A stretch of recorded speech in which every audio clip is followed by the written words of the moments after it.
Olá, alunos, tudo bem? A nossa aula desta semana será sobre clima e previsão do tempo. A previsão do tempo. É muito comum o homem tentar entender os fenômenos naturais que ocorrem na atmosfera, como os raios, trovões, tempestades, furacões e as épocas das chuvas e da seca. Por exemplo, quando o agricultor vai fazer a sua plantação, é necessário que ele conheça os fenômenos da natureza. Com o avanço da ciência, criou-se a área de estudos chamada de meteorologia. Tempo e clima. O tempo atmosférico é uma condição momentânea dos fenômenos da atmosfera.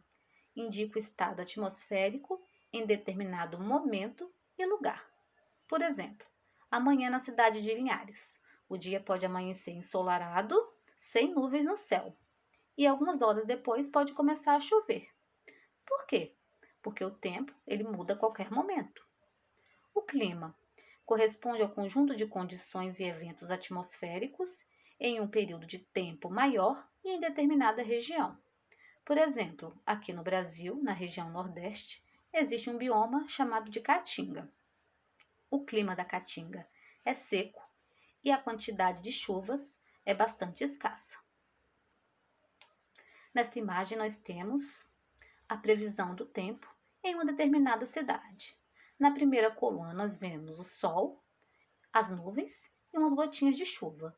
Isso quer dizer que o tempo está nublado e que pode chover.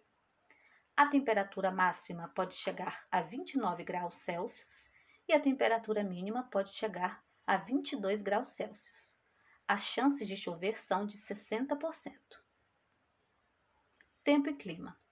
A caracterização do clima de uma região é baseada na observação das condições do tempo por um longo período, cerca de 30 anos.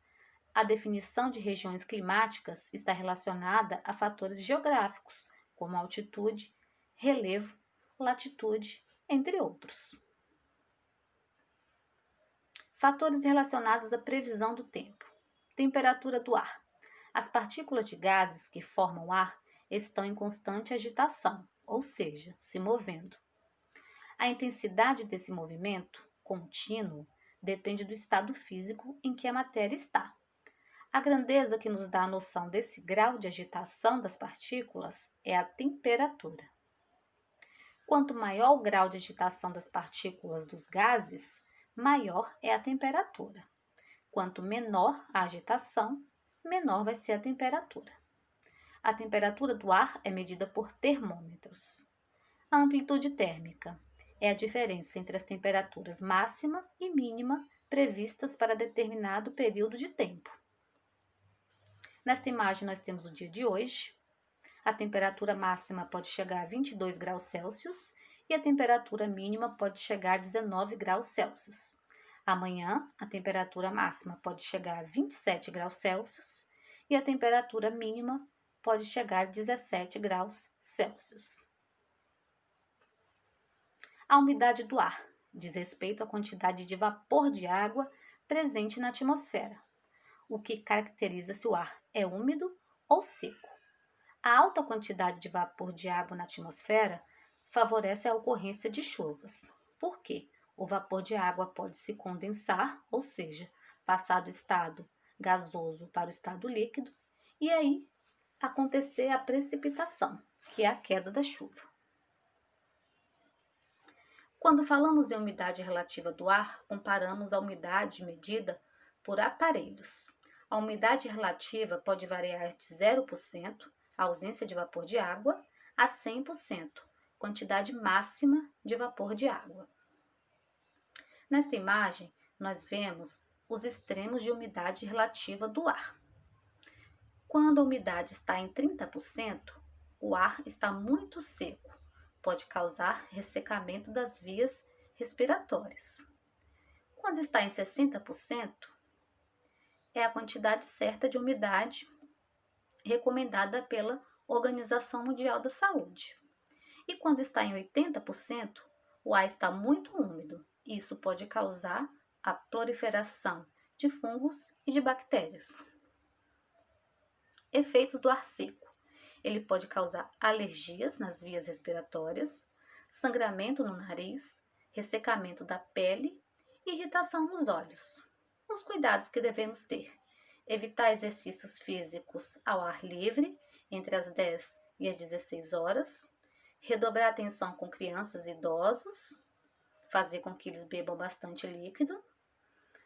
Pessoas em geral, adultos, crianças, idosos, devem beber bastante líquido e também devemos umidificar o ambiente. A pressão atmosférica. O ar exerce pressão, que é a força aplicada sobre determinada superfície. Quanto maior a coluna de ar sobre a superfície, maior é a pressão.